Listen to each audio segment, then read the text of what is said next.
Hello, good morning. Today we are going to discuss the syllabus of BA second year. Here is a book, Fragrances, which is having 10 poems. The first poem is Sonnet 18. The second poem is Know Then Thyself. Third poem is Elegy, written in a country churchyard. Fourth poem is The World is Too Much With Us. And the fifth poem is Ode on a Grecian Urn. Sixth poem is My Last Duchess.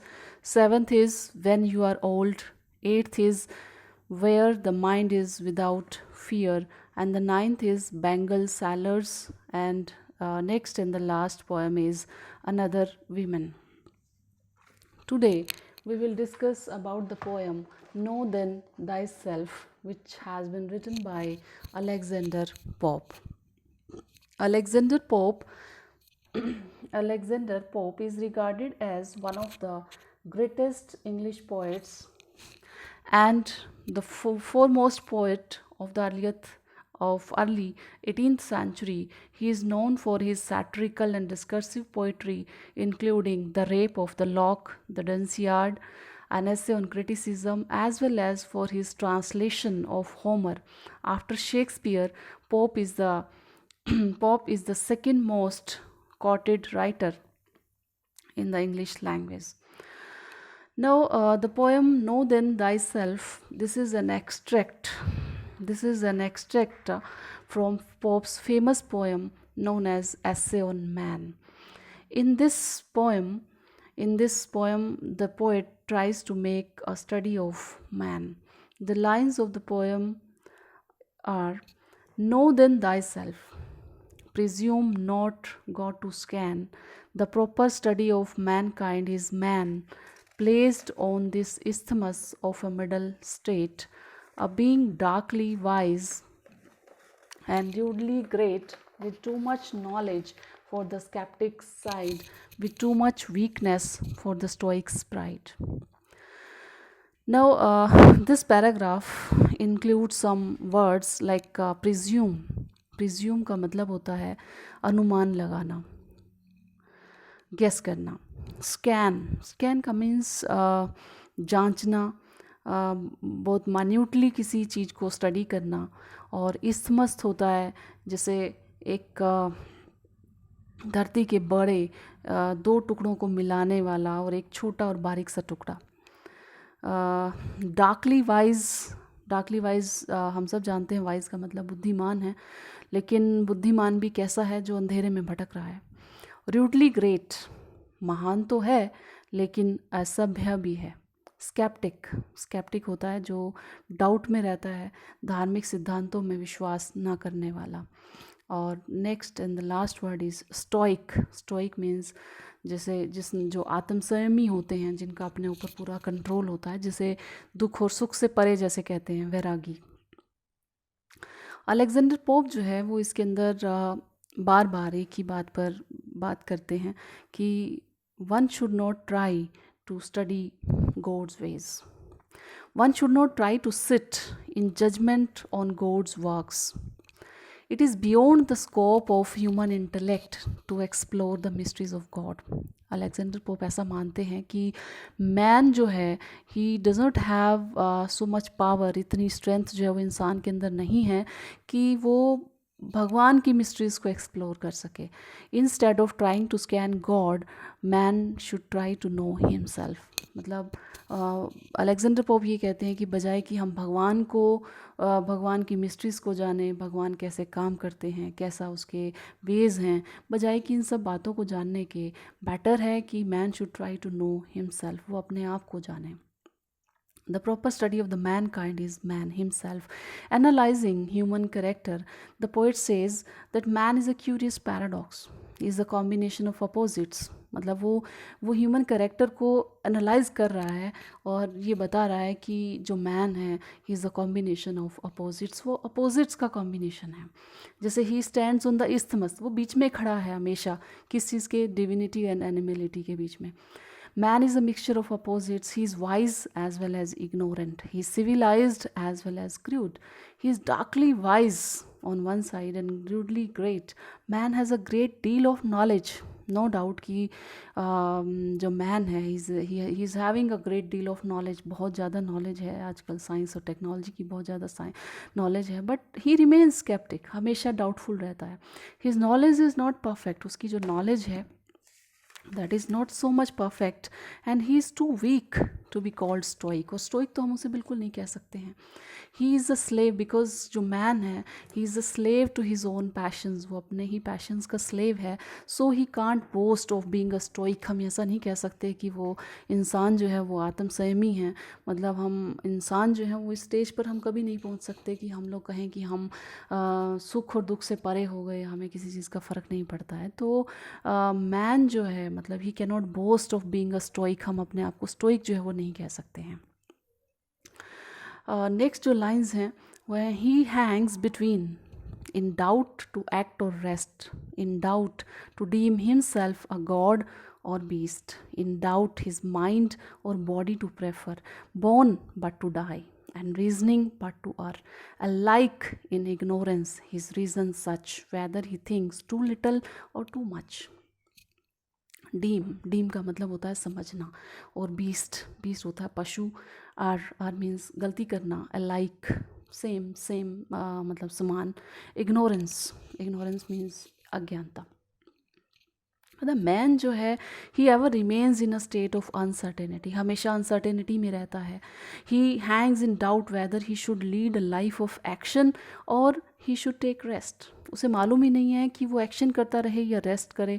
मतलब वो हमेशा जो है कहीं ना कहीं confusion में रहता है. He doesn't know whether he should think himself God और अ बीस्ट. बहुत सारी क्वालिटीज़ ऐसी भी हैं, जैसे उसके अंदर बहुत ज़्यादा नॉलेज है, बहुत ज़्यादा कुछ पावर्स भी हैं, लेकिन उसे नहीं समझ में आता है कि वो अपने आप को गॉड समझे या अपने आप को बीस्ट समझे.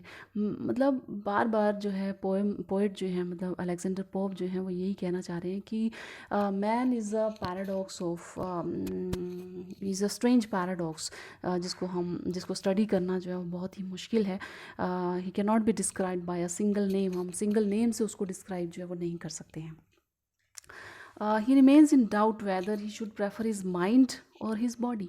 वो अपनी माइंड की सुने या बॉडी की सुने, ही डजंट नो, उसे नहीं मालूम है. And another enigma about man is he is born, पैदा तो हुआ है बट टू डाई, लेकिन उसकी मौत जो है वो निश्चित है. And he reasons only to err his logic is full of ignorance. उसकी जो लॉजिक है वो फुल ऑफ इग्नोरेंस है. Man he is intellect but he still remains ignorant. वो इंटेलेक्ट तो है लेकिन फिर भी कहीं ना कहीं इग्नोरेंट रहता है. Whether he thinks too little और too much, his reasons always remains imperfect. उसके जो रीजन्स हैं वो हमेशा इम्परफेक्ट ही रहते हैं. वो कितना ही सोच ले, कितना ज़्यादा सोच ले, कितना कम सोचे, मतलब लेकिन जो उसके रीजन्स हैं वो हमेशा क्या रहते हैं, इम्परफेक्ट रहते हैं. And the next lines are chaos of thought and passion, all confused, still by himself abused or disabused, created half to rise, half to fall, great lord of all things, yet a prey to all, sole judge of truth, in endless error hurled, the glory, jest, and the riddle of the world. The first word is chaos. chaos का मतलब होता है उलझन, अव्यवस्था. Passion हमारे emotions, हमारी भावनाएं. Abuse धोखा देना.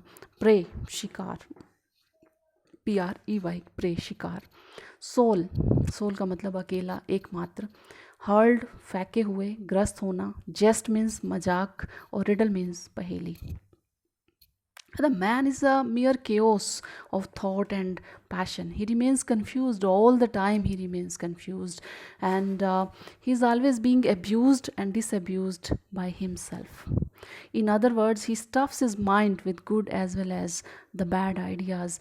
Man is a curious paradox. He is a mixture of opposites. He has been created half to rise and half to fall. Means, in other words, man is half animal and half divine. Half animal है और half जो है उसके अंदर divine qualities हैं.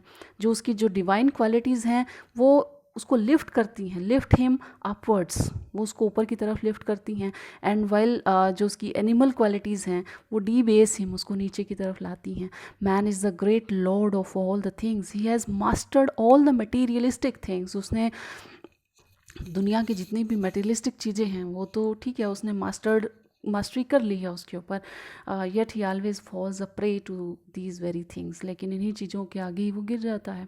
He is the soul जज of truth on this earth, but his own life is just full of errors. Sometimes his work becomes a matter of pride and on the other side it also becomes a matter of shame. वो हमेशा इस्मस पर खड़ा है, बीच में खड़ा है, वो कभी भी एक साइड नहीं हो पाता है, क्योंकि कन्फ्यूज़न में है, डाउटफुल है, तो हमेशा इस्तमस में बीच में खड़ा रहता है। That is why the poet calls him the glory. इसीलिए पोइट ने उसको क्या बोला है, ग्लोरी बोला है, जेस्ट बोला है, जेस्ट मीन्स मजाक बोला है, and the riddle of the world. Man is indeed an enigma and it is very difficult to understand him. Surface level पर अगर हम बात करते हैं तो द पोएम जो है it concerns an exploration about what defines humanity. The speaker supports this idea with suggesting that in order to know who or what human being are, one should study human behavior. The proper study of the mankind is man. Again and again Pop is putting stress कि अगर study करना है तो man को चाहिए कि वो अपनी ही स्टडी करे। और if we take the idea, if we take the symbolic meaning of the poem, the symbolic meaning of the poem is that the human beings are just a mass of contradictory behaviors and identities। बार बार बात आई है कि opposite का combination है, opposite का mixture है, तो contradictory behaviour है, अलग अलग बिहेवियर है, एक पल में कैसा है और दूसरे ही पल में वो बिल्कुल अलग है। Human beings can represent both ignorance and reason in who they are and what they do. The action of the human beings reveal that it is difficult to determine who they are. Overall, the poet argues and justifies the ways of God to man. He maintains that man must not indulge in finding faults with God or his schemes. He advises man to limit himself to a study of his own nature. अगर भगवान को जानना है, बजाय कि भगवान के तरीक़ों को, भगवान के काम को जानने के, अगर उसे स्टडी ही करनी है इंसान को, तो he should try to understand himself first. उसे अपने आप को समझना चाहिए।